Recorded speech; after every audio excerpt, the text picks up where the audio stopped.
lowered down an ice slope in the Cairngorms. The wind is gusting over 75 miles per hour. The visibility, poor. This is the Cairngorm Mountain Rescue Team in action. But this is just a training session. When the rescue's for real, it's far more challenging. When the weather turns very, very inclement in Cairngorm, it is literally a killer.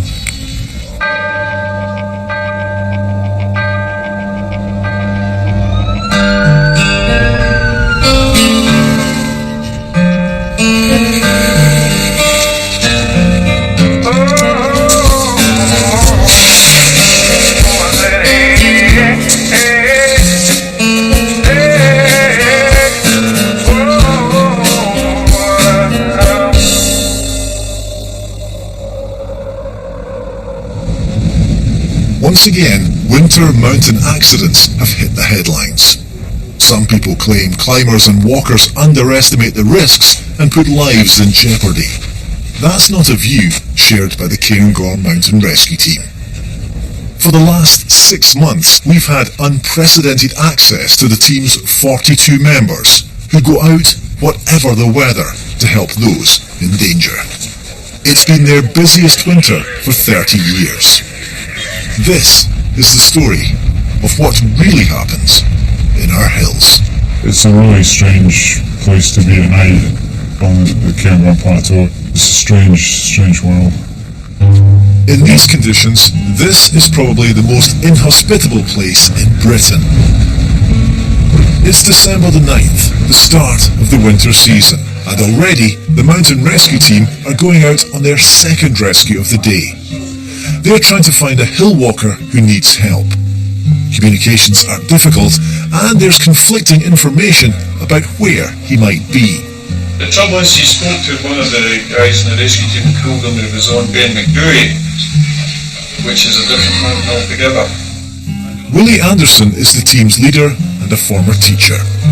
He'll be one of the people at the control centre coordinating the search.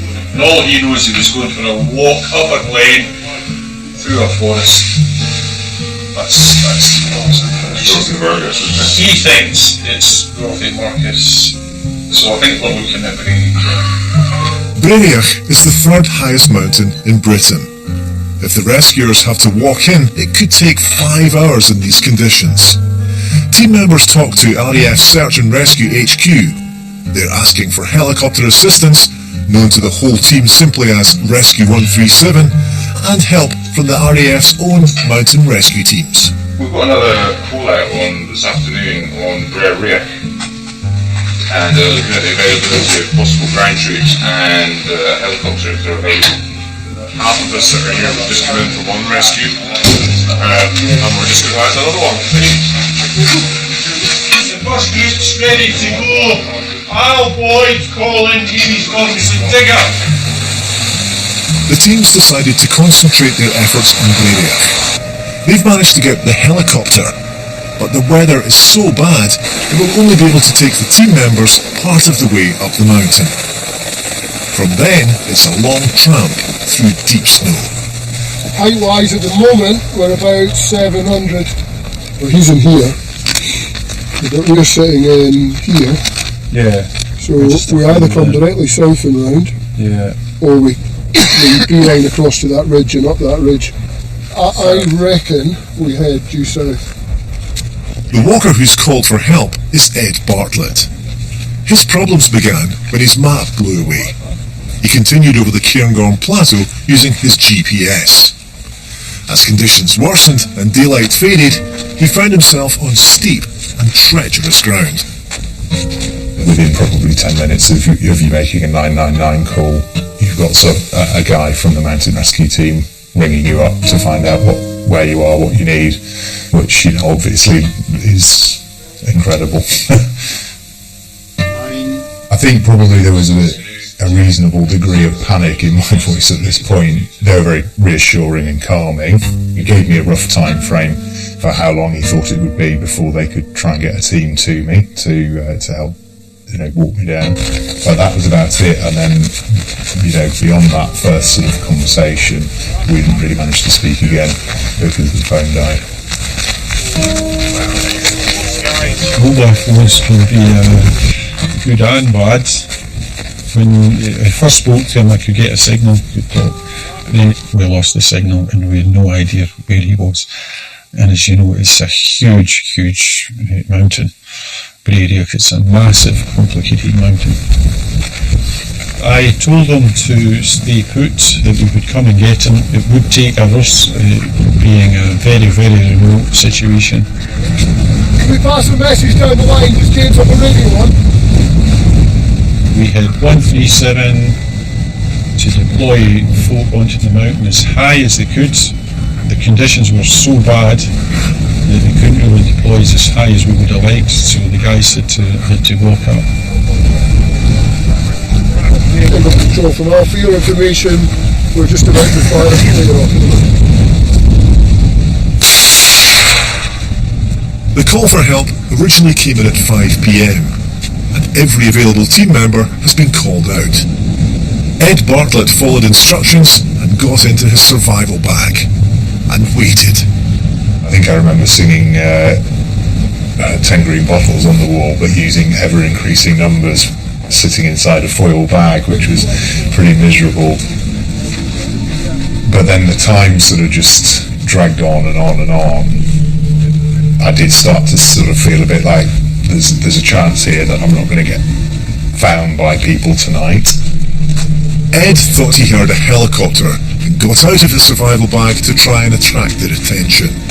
As he did so, the wind whipped it out of his hand. He decided to try and descend on his own, even though he knew the route could be dangerous. I felt that I had no option but to move, even though I knew full well that by moving I was going to take myself out of exact terrain that the rescue team would be looking for me in. This is a known point where he was supposed to be, so if he's somewhere near here and if his grid reference was correct, starting the actual searching from here is the logical thing to do. The only downside to that is if he's got his grid reference wrong. It's taken us a couple of hours plus a helicopter ride to get to this point. It tells you how remote we are. To go anywhere else would be really hard. So the level of cloud is such that the chopper camp night search, it's hard enough for us, never mind someone who's flying and trying not to hit the mountain.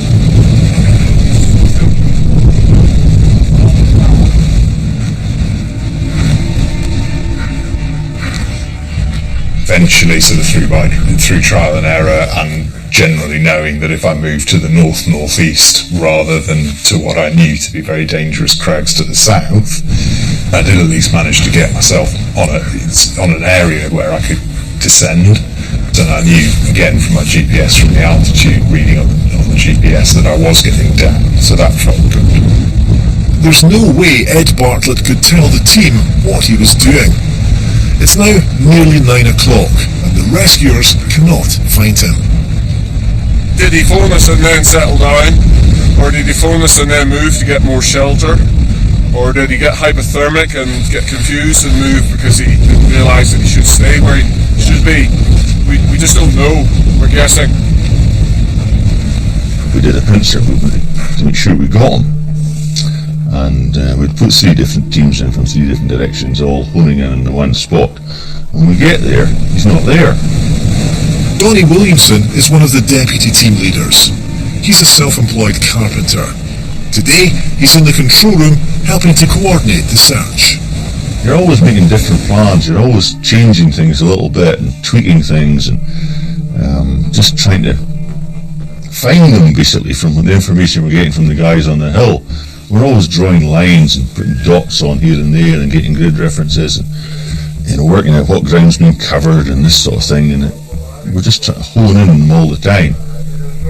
The coordinators in the rescue base now face a difficult decision. If they call the teams off the hill, Ed Bartlett's chances of survival will diminish. It's almost 10 p.m. Sunday night. We've had guys in the location that was given to us searching there for over an hour and a half. Our guys will now be very, very tired and self conditions are very hard on the foot. and we're just making a decision about maybe trying to get these guys off the hill and step the search up tomorrow. My only thought, Rocky, would be those rocky features. You know the crest that must be over on our left, but not far away. Doesn't it stay rocky just before it drops off? Isn't there a bit of a craggy edge? We can easily sweep back down. Yeah. We use that right hand edge as an edge. Yeah. We can easily do it. We're going to walk downhill. Yeah. Yeah, we'll do that. That's a suggestion. Yeah. Because we've done the right hand edge to here. If there's a little gap left, then we'll be as well doing it. The search on the plateau continues, but Ed's managed to get further down the mountain and is now below the cloud base. And then there's a stroke of good luck. On the way to refuel, Rescue 137 sees a flashing light with their night vision equipment. Out of this whole period of time, which has started at, maybe 7:30 in the morning, where you've headed out, to about 2 when it started to go wrong, to midnight when you've been pretty miserable for a significant period of time.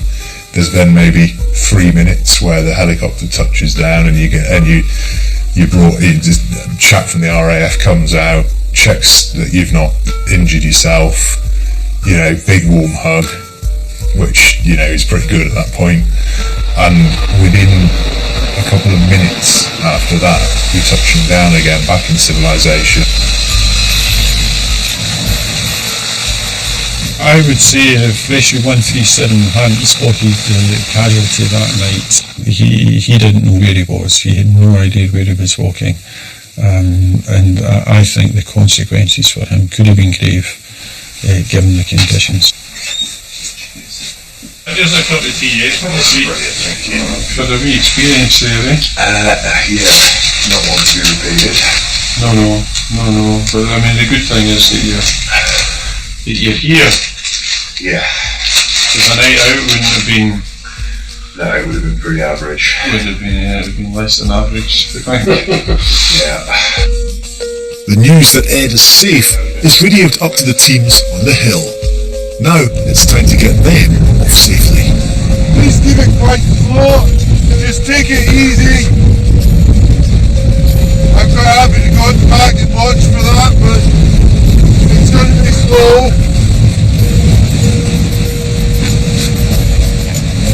In the dark, you have to be on the ball all the time.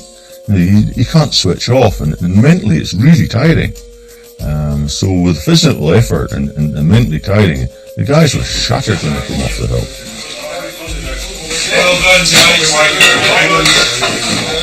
It's 1 o'clock in the morning when the team get back to their base and the rescue is finally over.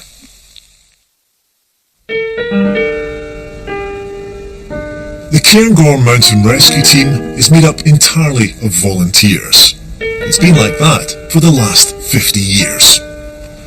One person intrinsically linked into the team's history is John Allen. Now retired, he was a member for over 30 years and led them for half of that time.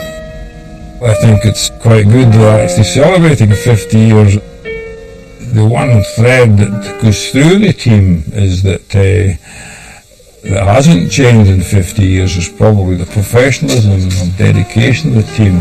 Right, we're off. That remains as much today as it was when I joined the team, and I'm sure in 1963 when it was formed, that the guys who went up the hill to look for people in their tweeds and their caps and their sticks without the Gore-Tex, no fancy kit we've got now, were just as dedicated and just as professional as we are today. And if you feel you're getting bounced around too much, just tell us. The local police call out the team for many reasons, from walkers who've broken an ankle to people who've suffered a heart attack, from climbers who've had a fall to those who've simply lost their way. The team work very well as a team. They have no egos. I had no qualifications, but everyone was treated equally. Everybody was an important part of the team.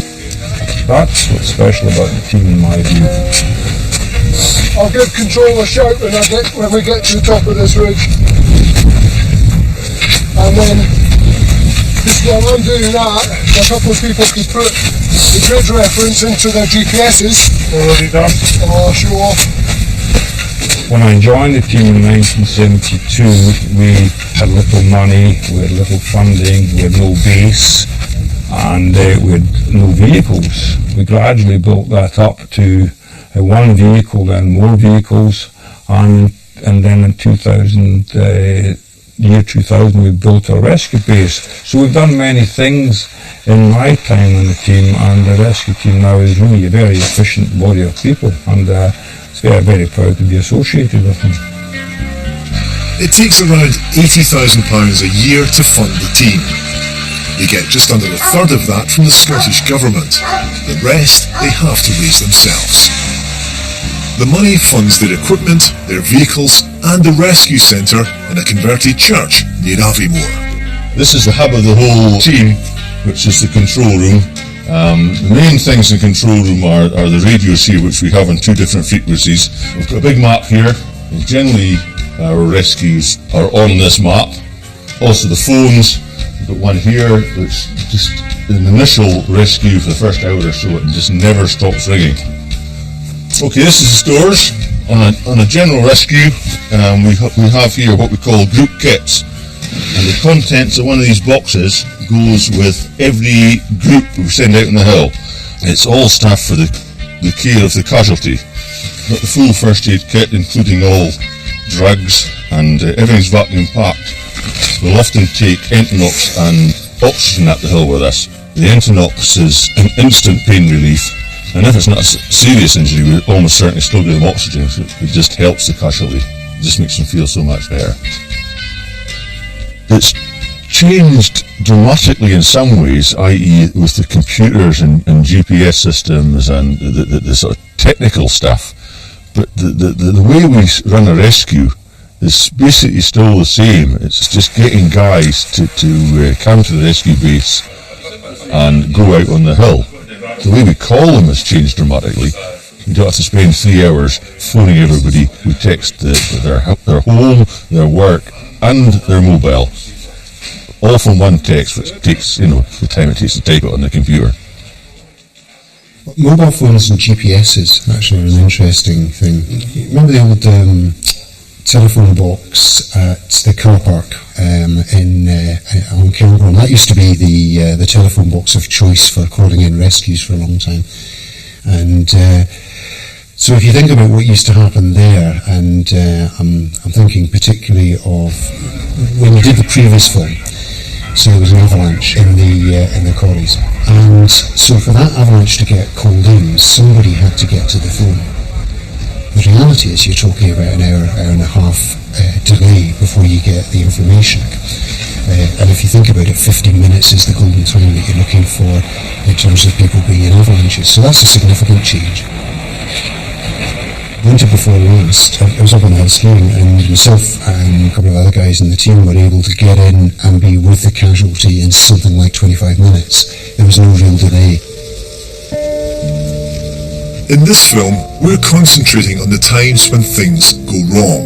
In doing so, it's easy to forget why so many people enjoy the Scottish Hills, particularly in winter conditions, when the landscape is wild and elemental.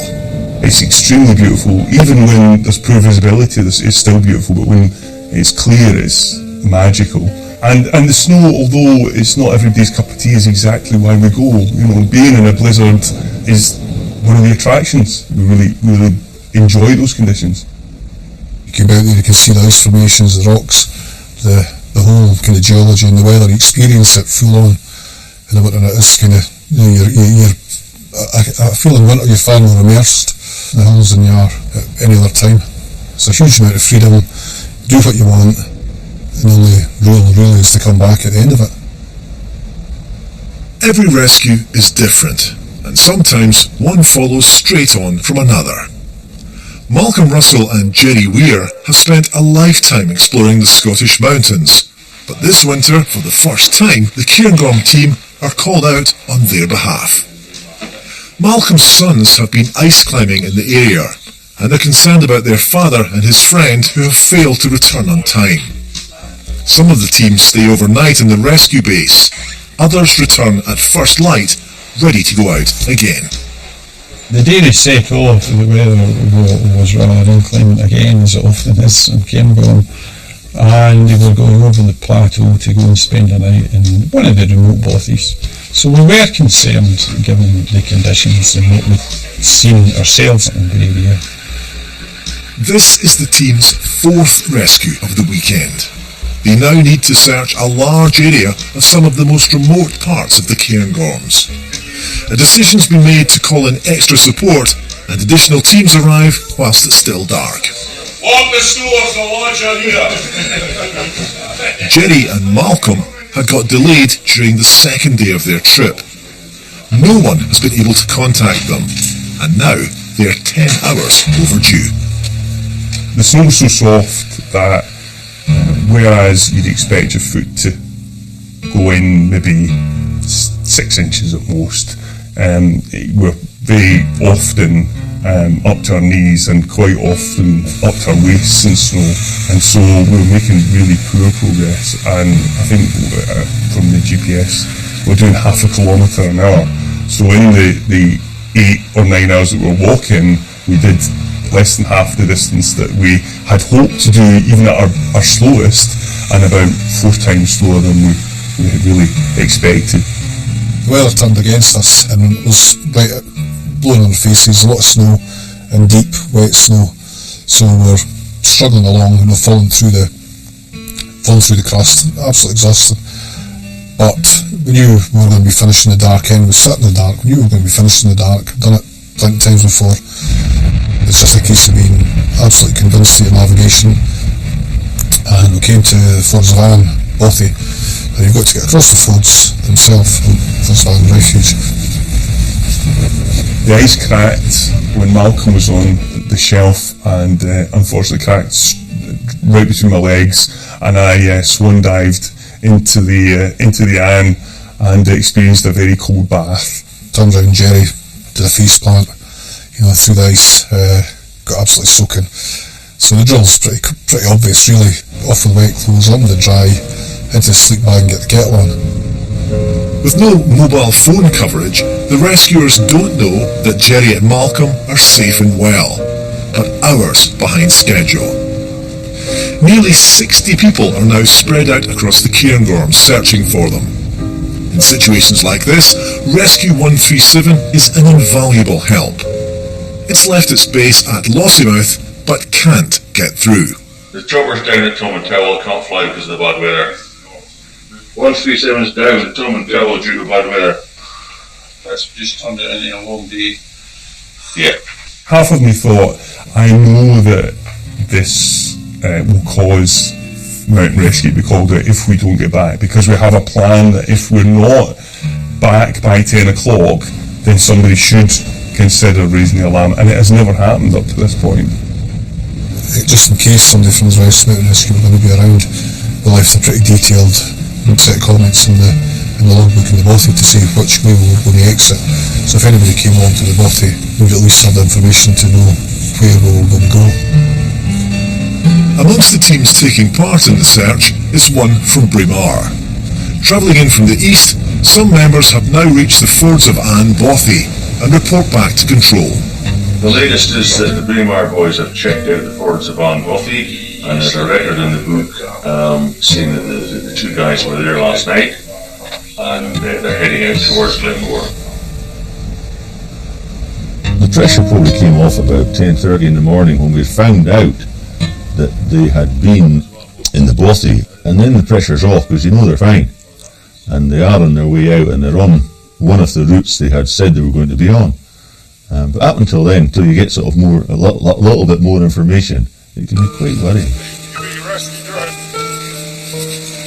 When we actually got round the plateau past Bayonet-Moor onto the shoulder and down, and met the mountain rescue on their way up to find us, I guess my feeling was really quite embarrassed and unhappy at the idea that I'd wasted somebody's time.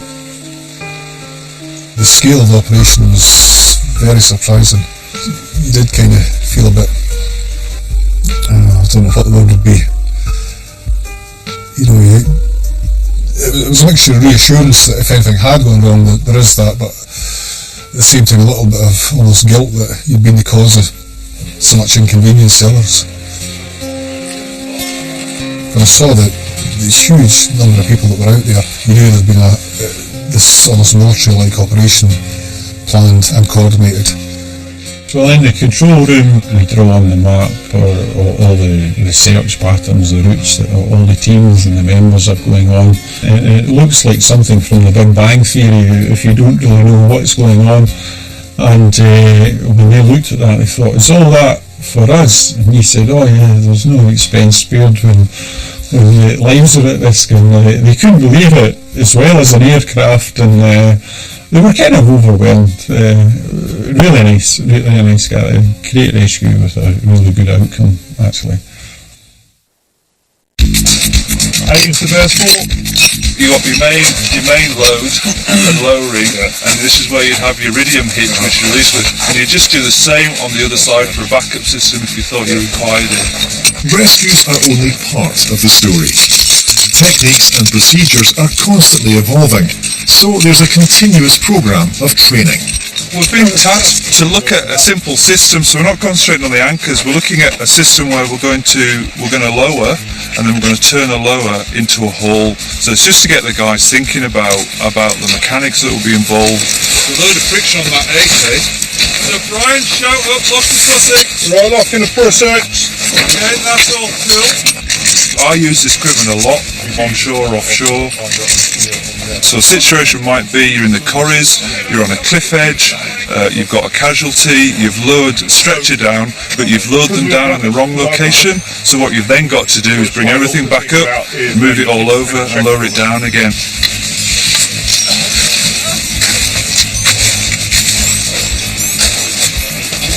So to put in a lot of practice what we've been talking about so far this morning, we've just sort of set up a thing with a person who's taken a wee tumble, and the idea is they need to get to him. He's unconscious, so they're going to need to package him in a stretcher and bring him back up this way.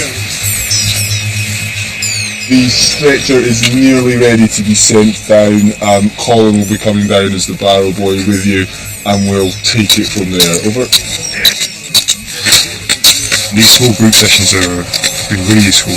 It's very easy to go out the hill and just spend the whole day walking, but to have very small, focused skill stations really brings up our skills, and everybody within the team, you know that everybody within the team is functioning at a similar level, which has been really useful.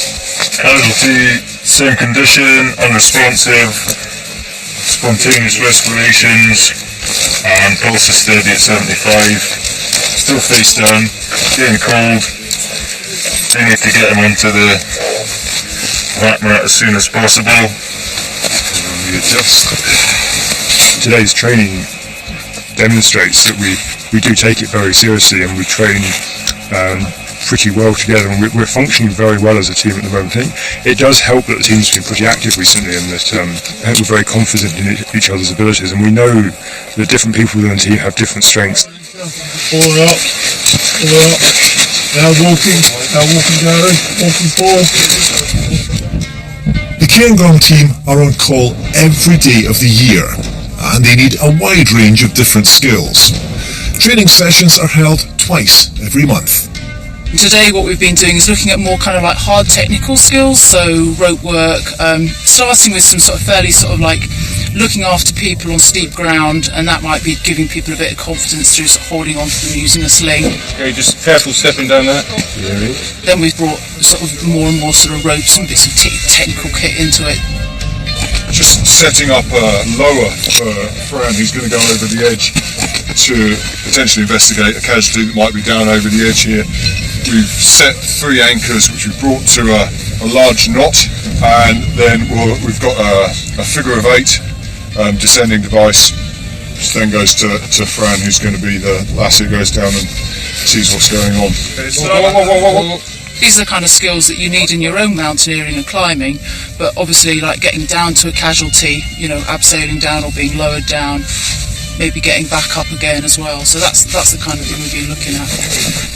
hopefully on the training you can sort of practice the skills, and then you've got them sort of wired for when it comes to all the bad weather and the more challenging conditions. It's the second weekend in February, and with the half-term break, one of the busiest times of the year in the Cairngorms. Conditions are challenging. High winds and driving snow on the plateau. The team hears that 6 people are in difficulty. We've had snow all day with strong southeasterly winds, so anything from pretty much west through to north that will be in the lee slope will be loaded with bucket loads of wind slab that is showing quite significant instabilities. A party from Leeds University Hill Walking Club was on the Cairngorm Plateau. One of them had a massive fall, but against the odds survived and was able to walk out. Donnie Williamson and Dave Rutledge had brief phone contact with the 6 remaining members, who at that time were only half an hour's walk from the ski centre car park. There was a report into the ranger base just before I left this evening that somebody had triggered an avalanche below them. It's 10 o'clock at night, and there's been no further contact with the hill walkers. The full team have been called out. Having to call the team out and send them up into those conditions was quite a difficult choice, really. But we felt we had to do something that night. We're expecting deep snow, it's a bit windy, forecast is 50 to 60, so it's going to be drifting snow. Visibility is probably going to be measured in feet as opposed to tens of feet. It's not going to be very nice. Searching, there we go, 40. You're all good. Okay, I've got 12 mine transmit, you check behind you. It's quite a difficult call to send folks into those areas, and being able to trust their judgment, knowing that they'll make the call in that environment is really important. So selecting really experienced team members to lead those groups is critical. The first team arrives at the Cairngorm Ski Car Park, where conditions are appalling. The plan from the car park here is to head in as if we're going along the path that would go into Corrielochen, get to the Burn crossing, and then head upstream using any natural funneling effect that we hope the stream might create. With the visibility tonight, there's really not much other option. We're hoping that people will have naturally drifted into that and will be funneled downhill. Al Gilmore is an instructor at the National Outdoor Centre, Glenmore Lodge. He has first-hand knowledge of how difficult a rescue in these conditions can be. From experience of going into the corrie to search for people in similar conditions, we effectively walked past 2 that were very close to who never made it. That's always playing on your mind, that in these conditions they could be very close to you and you're not going to meet them. The flip side is they're a group of 6, and we hope they were a group of 6, because as a group of 6 they're going to be more noticeable. Just keep an eye behind! The difficulty that we had was because we knew where their first location was and that they hadn't reached the ski area, it meant that they obviously weren't en route and they weren't on the kind of standard evacuation routes, so trying to guess where they may have gone was a difficult one. And initially, that first night, my hope was that they'd overshot the car park, and so we did put quite a few folks into the lower areas where the weather wasn't so bad, and then made our way up the hill as the night progressed. One of the teams on the hill searching for the missing party is led by Heather Morning. She works as the Mountain Safety Advisor for the Mountaineering Council of Scotland and is well aware of the dangers. There was a group of 4 of us in the team I was in, 4 really strong people, and all we could physically do was make our way up following the line of the cast T-bar, the ski toe, and at no time did I ever see the wire above my head. That's how bad conditions were. And we got to the return wheel at the top, and it's, you know, we had a conflab, and it was like, we're not prepared to go any further because we've put ourselves in line of any avalanche debris coming down. And it was really, really limited what you could do. It's a needle in a haystack because we didn't know where they were, and you're better saving your energies to go out again in the morning when you've got at least some daylight. King of Head Control, yeah, I understand you are going to leave the return wheel, head west to base of head wall, check avalanche conditions, and if necessary return to cast tow line or return over. Okay, now. What?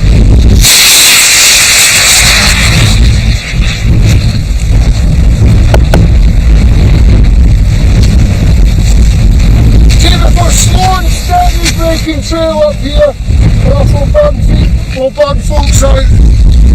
So keep eyes left, and we should stay pretty close.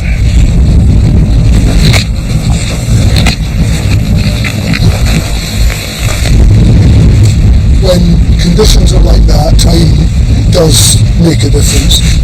And the longer it goes on, the longer you realise that 6 people surviving in that environment in an exposed condition, it's going to be hard for them.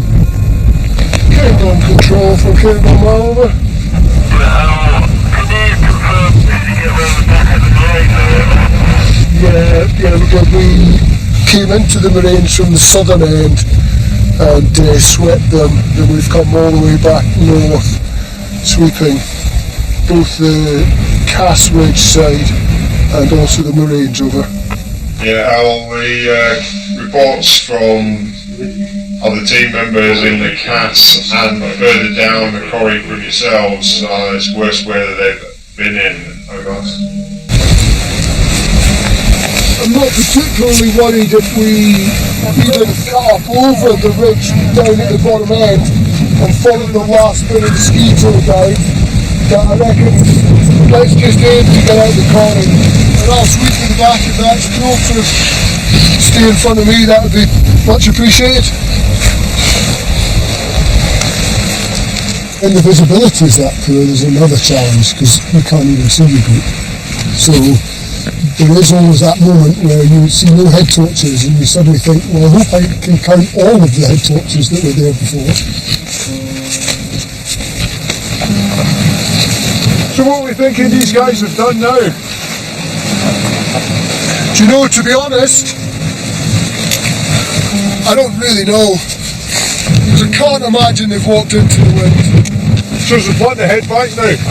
Well, I think so. I'm just going to double check with control, but it's going to take a pretty amazing suggestion for us to decide to go many other places tonight, I think. Alpha Control, do you think there's any sense in going on to spot height 1099 from your position? Control for now. I don't, truthfully. You wouldn't choose to go that direction. You're going to go with that? Yeah. Okay, Tim, do you agree? I can't see why, if they got here, they would go back that way to try and get out. And if they had gone back that way to try and get out, I think we'd have found them. So if we're good to go, gang, let's get going, eh? It's chilly up here.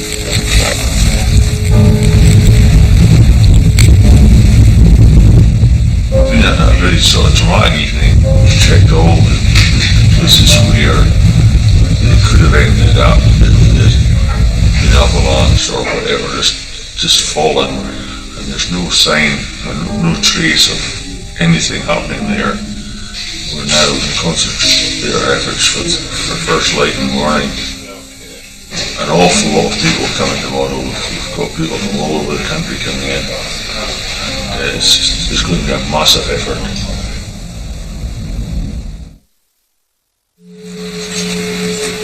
With just a few hours sleep, the rescuers reassemble. There's a somber mood at base. They're not optimistic about the outcome. definitely expecting the worst. You know, even the most well-equipped, experienced people would struggle to have stayed alive that night because it was so harsh. That's quite a challenging situation, and I think at the time you're just very focused on your task, and it doesn't leave a lot of room at the time for actually evaluating things like, you know, feelings. It's very sort of pragmatic, bang, bang, bang, you get on and deliver whatever your task is. And I think it's only afterwards, when you have chance to start to have time to reflect on it, that you start thinking about more of the human aspect of it.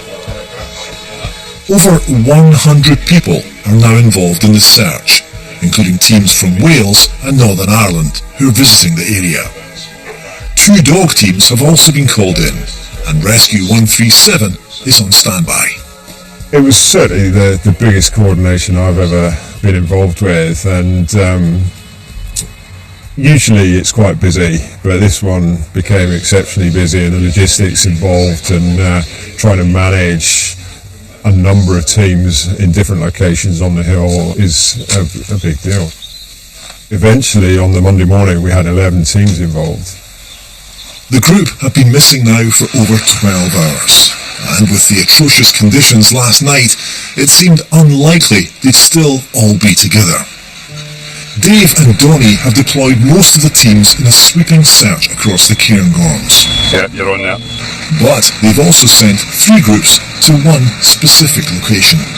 My gut feeling had been that Corinschnechter was a real hotspot, and I'd put a couple of dogs into that region, and I'd also put a very strong team into there, and I briefed that team and said, look, this is my gut feeling that we're going to have a find in there, and I want you to be ready for it. And I also knew that the slopes that I was going to put them onto were the loaded slopes, and so I needed to have a team that were able to cope with those conditions and knew when to back off.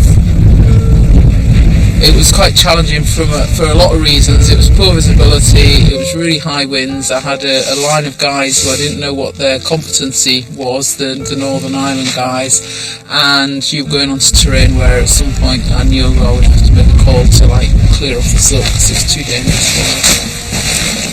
We've got quite substantial avalanche debris which we're doing a pretty fine probe on.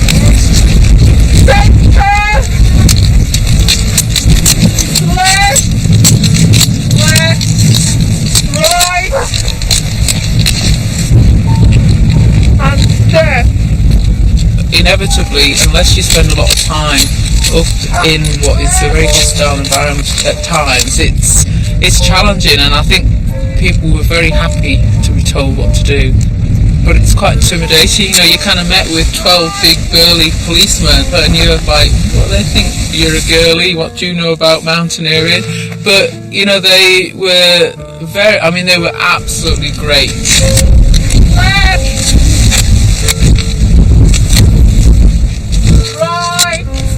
The meticulous search of the avalanche debris continues. Back at the rescue centre, there's finally been some hopeful news. Greenwire guys have found footprints. There's 3 or 4 sets, they reckon. They're very fresh, but their ski bikes are struggling, and we just want to toss 137 to that side. Yeah, 137, we've got a grid reference from Braemar for you to check out, over. As the morning progressed, we were getting information from the Braemar team that they had tracked some folks, but also we got a phone signal from them, and eventually a phone call from that group. And obviously there's a wee bit of confusion as you try to gain exactly how many folks are there and try and ascertain where they are as well. Obviously they had no idea where they were, but at least we had contact with them, so we knew that a group of 5 were still going. The hill walking group had become disorientated, and to the rescuers' surprise, had walked into the storm and travelled to the heart of the Cairngorms. Where they were found was certainly not somewhere we would commonly think in a search pattern of looking for people. They had been on a massive journey, mostly psychological but certainly physical. To have got to where they got to must have been incredibly difficult, because they had walked all night. The weather's finally improving, and Rescue 137 manages to fly in to pick up the group of 5. It's just after 12 noon when they return to the rescue base. If they hadn't been picked up that day, I don't know where they were at mentally or physically, but staying as a group of 5 would have been challenging, I feel. Some would have wanted to keep on walking, some might not have been able to keep on walking. Start walking and see if we can start. Right, and we'll get the bikes off in the same. How you doing? Hold on, follow up now. Is that it? Yeah, okay, alright. Once the group are safely back at base, it's time to find out what went wrong, and where the final member of the party could be. I gave him my compass, which he was hunting down. And as he wandered away, he then slipped. Second house as well. But with that, Graham had his own compass and my compass, and Nick had a compass, and that was all 3 compasses we had in the group. And from then on, it was like total nightmare protection.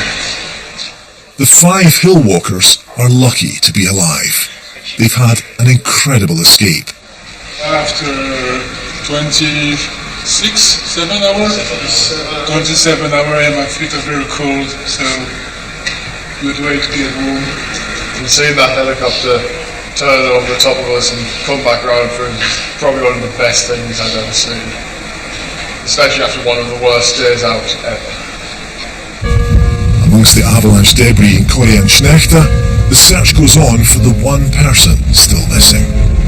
Inevitably, on a big rescue, there is a lot of confusion and information coming from various areas. It wasn't until about midday that we actually got the information that the team had split up and 5 had been in touch with the emergency services and been located by the helicopter, and that then focused the searching for the one person, and it really focused in on the area that I was working in and the suspicion that potentially someone could have been avalanched. The team has already searched a large part of the quarry. Now they spread out and finally discover the missing walker. It's the worst possible news.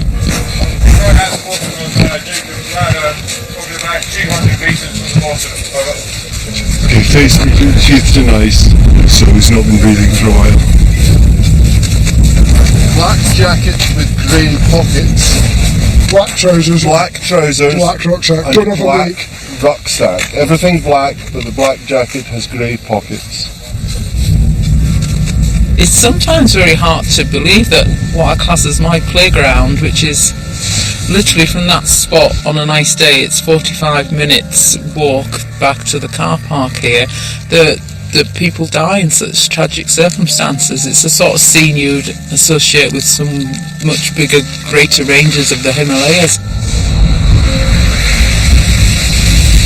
I think from a rescue point of view, you have to try and detach yourself on the day from the negative part of it, and focus in on the human part, that there's a person there, they've got a family, and that we're doing as much as we can to create a sort of end point, I suppose.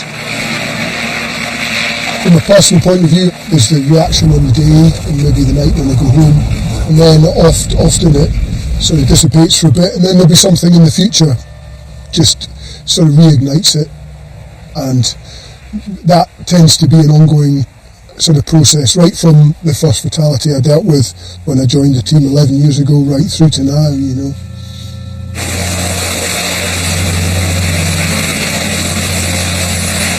There's an email went to the team leader which was circulated around us, and it was obviously thanking us for what we'd done, but there's a really poignant bit in which, you know, will stay in my mind for the rest of my life now. He said that he was had been part of a mine rescue team for many years, and he understood that it wasn't just the casualty that you brought with you off the hill. You know, obviously the sights that you see and the memories that you have, you know, stay with you forever in those sort of circumstances. And, you know, looking back over the 12 years I've been in the team, without exception, if you go past a place where you've been involved with the recovery of a fatality, then you remember it. You know, the scenery around there triggers that memory. It's always there in your mind.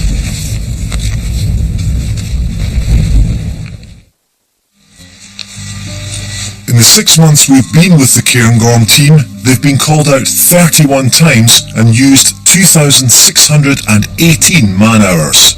They've helped nearly 50 people to safety. There were 6 fatalities.